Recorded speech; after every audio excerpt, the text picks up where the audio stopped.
J'ai fait de multiples démarches auprès de la présidence de la République, auprès des premiers ministres, auprès des ministres, auprès des députés, pour que cela fût inscrit à l'ordre du jour de l'Assemblée. Mais je n'y parvenais pas. Il est vrai que les liens existants entre les sondeurs et ce que j'appellerais, d'un terme impropre, la classe politique, ne favorisaient peut-être pas l'arrivée subite de cette proposition de loi. Les sondeurs ne sont plus maîtres de l'échantillon. Ils s'adressent à de grandes entreprises, il y en a deux en particulier que vous connaissez, qui sont spécialistes dans la fabrication d'échantillons très gros d'adresses mail. Et alors, la question est qu'il y a énormément de biais, puisque vous devez d'ailleurs souscrire pour vous inscrire à un corpus par Internet. Et vous êtes incité à le faire puisqu'il y a une gratification. Et la gratification, ce sont des points. Et quand vous avez un certain nombre de points, vous pouvez vous voir offrir des appareils ménagers, par exemple, ou des voyages, ou que sais-je. Je trouve que cela est totalement malsain. Il y a eu un article très brillant et très séduisant et en même temps très juste de Luc Bronner dans le journal Le Monde qui a montré qu'on pouvait s'abonner à une dizaine de listes et que tout était aléatoire. C'est-à-dire que moi j'ai l'impression d'une sorte de salmigondis, de purée, je ne sais pas quoi dire. C'est-à-dire qu'on a un très grand éventail d'échantillons, un très grand éventail d'adresses e-mail. Là-dessus, on prélève, mettons 1000 adresses e-mail. On ne sait pas comment on prélève. Alors d'où la question, comment on a fait l'échantillon? On peut vous dire c'est totalement aléatoire. Oui, mais est-ce que l'ensemble de l'échantillon, le grand échantillon de tous ceux qui se sont inscrits, est aléatoire? Non. Parce qu'il est constitué de personnes qui ont voulu obtenir une gratification. Est-ce que ça représente la population française? J'en doute. Et comment l'entreprise qui va vendre à l'institut de sondage un sous-ensemble, comment va-t-elle pêcher ce sous-ensemble dans le lot? Il y a des choses étranges. Par exemple, je sais qu'il y a des temps de réponse. Et si on vous pose une question, dans ce cadre-là, et que vous prenez plus que 30 secondes, je crois, pour donner la réponse, vous êtes rayé du fichier. Vous n'êtes plus dans la course. Et lui dirait, moi j'ai été édifié parce qu'il a fait une expérience en grandeur réelle. Il s'est inscrit à plein de panels, il a répondu, mais il s'est rendu compte et il a pu publier le biais, quoi. Et par conséquent, comment le grand échantillon est composé. Deuxièmement, comment j'extrais à l'intérieur de ce grand échantillon 600, 1000 ou 1500, selon quels critères. En quoi je peux dire que c'est représentatif de la population française? Il y a une manière de dire aussi, on fait comme dans les pays anglo-saxons, c'est aléatoire. Mais dans ce cas, il faut être sûr que c'est aléatoire. Or, est-ce que je vais être sûr que c'est aléatoire? Parce que le sondage aléatoire, c'est le sondage où on ne demande pas qui est candidat pour être sondé. C'est pas la personne qui est sondée qui décide d'être sondée. C'est le sondeur qui va l'avoir. Tandis que là, je vais décider d'être dans un panel pour recevoir des points et recevoir un fer à repasser ou vous voyez, ou je ne sais pas quoi, moi, des couverts inoxydables. Bon. Et là, on va se trouver devant un vrai problème.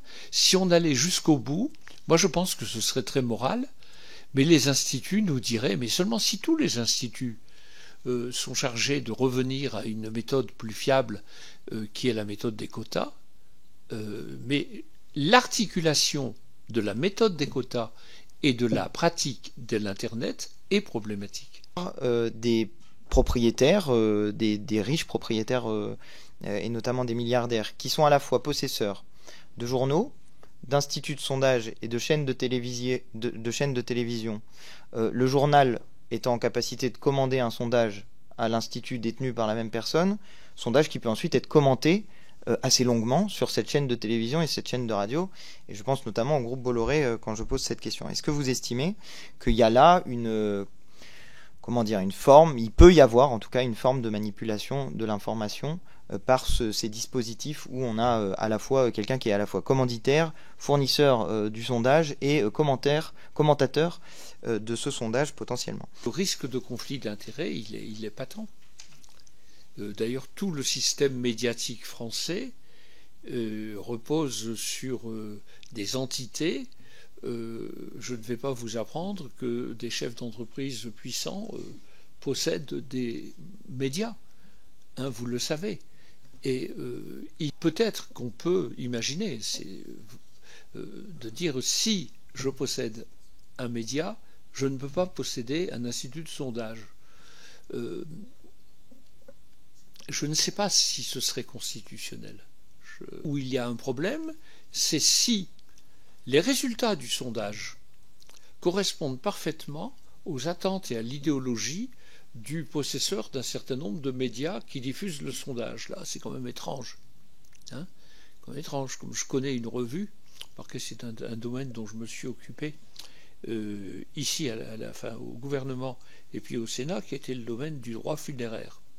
Quand je voyais dans telle revue un article sur l'entreprise X et la page d'à côté une publicité de l'entreprise X, bon, c'était un petit peu voyant, quoi. Ils auraient pu faire autrement.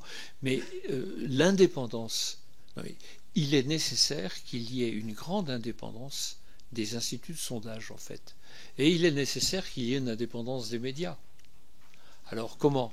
Par des règles, par la loi, je crois. Hein, compatible avec la liberté d'entreprendre et avec la concurrence. Mais je ne crois pas qu'on s'en sort par l'interdiction, mais il faut débusquer les faux sondages. Rien n'est plus facile que de biaiser les sondages. Donc il faut une éthique, et la commission des sondages doit être la gardienne de cette éthique. Mais est-ce qu'une manière de s'en sortir, ce n'est pas d'être un peu prescriptif sur la manière dont on communique le résultat? C'est-à-dire, plutôt qu'un chiffre, on peut imposer de communiquer un intervalle. Vous le disiez très justement en disant entre 48 et 52, ça donne pas la... Est-ce que vous avez eu ce type de réflexion dans vos travaux en disant, mais au fond, ça peut relever du domaine, j'allais dire, de la régulation plutôt de l'interdiction, en disant la nature de la donnée qui est communiquée est différente parce qu'elle doit tenir compte des risques, des biais, et donc on améliore la qualité et la transparence de l'information en imposant la communication plutôt d'un intervalle plutôt que d'un chiffre. Vous avez raison. Mais vous avez vraiment raison, Monsieur le Président. Le seul problème, c'est d'y arriver.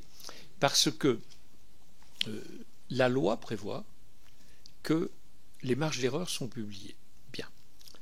Si vous êtes dans un journal, mettons, prenez Le Monde ou Le Figaro, la loi a été précieuse parce que il publie maintenant les marges d'erreur de manière régulière. Quand vous êtes à la télé ou des radios, c'est déjà plus aléatoire. Et ça les arrange d'ailleurs d'avoir pu publier le sondage, à bientôt, merci, dans une revue parfaitement conventionnelle, confidentielle, ou dans un site confidentiel. Ça les arrange, parce que comme ça, ils ne sont pas obligés de tout répéter. Mais c'est vrai que ce serait pédagogique de dire, voilà, 48% plus ou moins 2%, la marge d'erreur est de plus ou moins 2%, ça prend quelques mots. Mais à la télé, vous savez, à la radio, les mots pèsent. Mais je crois qu'il faut obligatoirement le faire.